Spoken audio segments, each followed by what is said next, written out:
मलेच्छ देश का राजा जरासंध के कहने पर द्वारकापुरी पर आक्रमण कर दिया और द्वारकापुरी को घेर करके कृष्ण को संदेश भेजा, कृष्ण मैं द्वारकापुरी को घेर लिया हूँ और तुम मुझसे आकर के युद्ध करो। तब कृष्ण भगवान ने आकर के काल यवन से कहा, काल यवन हमारे ही तुम्हारे बीच में युद्ध होगा, इसमें किसी सेना का कोई महत्व नहीं होगा, कोई सेना इसमें साथ नहीं देगी और तुमको हिम्मत है तो हमसे आकर के युद्ध करो। काल यवन रथ से उतर करके कृष्ण के पास युद्ध करने के लिए आया।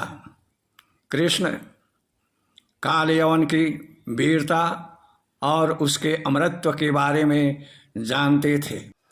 काल यवन को भगवान शंकर का वरदान था कि वह किसी भी अस्त्र शस्त्र या किसी भी देव दानव से नहीं मरेगा।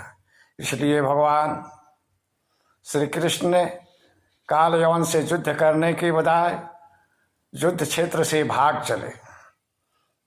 काल यवन ने युद्ध क्षेत्र से भागते हुए कृष्ण को देख करके कृष्ण का पीछा किया।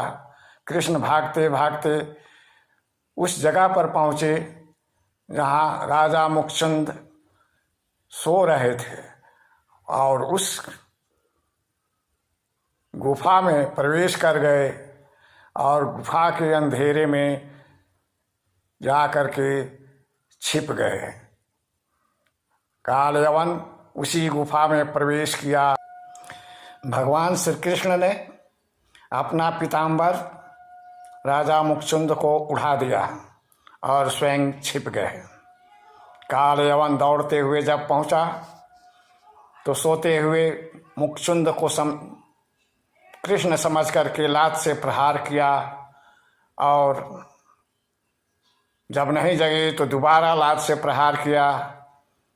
तब जा कर के राजा मुखचुंद की नींद टूट गई। राजा मुखचुंद को यह देवताओं द्वारा वरदान मिला हुआ था कि जो तुम्हें नींद से जगाएगा वो जल करके भस्म हो जाएगा। इस वरदान के प्रभाव से काल यवन राजा मुखचुंद के नेत्रों से निकली हुई ज्वाला से जल करके भस्म हो गया।